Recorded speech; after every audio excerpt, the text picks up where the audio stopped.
Lamun can bisa ngaji rasa jeung ngaji diri, kade tong goreng sungut, sabab sungut leuwih sanget tibatan leuweung.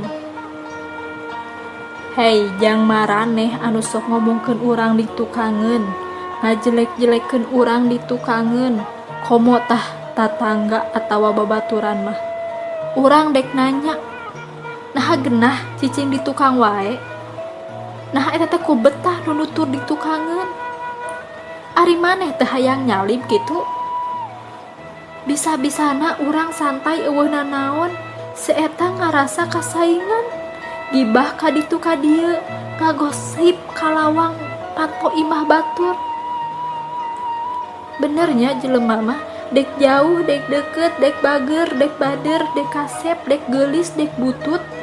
Anger kangaranan jelema hirup mah pasti diomongkeun batur. Tong boroning jelema masih hirup, jelema geus maot oge teu luput diomongkeun. Rek ngomongkeun kagorenganana, rek ngomongkeun kaalusanana, tetep diomongkeun. Ngan rata-rata lamun geus ngomongkeun 88% anu diomongkeun teh kagorengan. Hirup mah saha nu apal, ayeuna urang dihina, dicaci maki ku batur. Boa isuk pageto mah diangkat darajatna ku Gusti. Tong loba teuing ngeluh ngacirikeun pisan ripuhna. Nu geuleuheun mah bakal atoheun. Jeung tong loba teuing pamer lah ngacirikeun pisan sombongna. Eta sok era ku nu leuwih loba.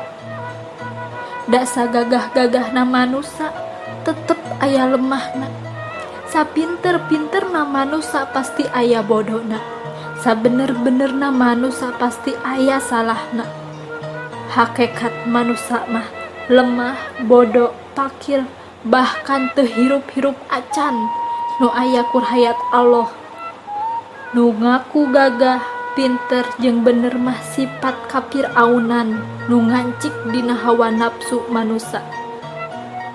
Gerah lesotkeun ti ayeuna samemeh kohar Allah maksa kana perkara nu teu dipiharep.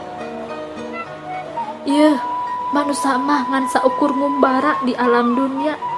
Nu ngora bakal kolot, nu hirup bakal maot, nu jagjag bakal gering.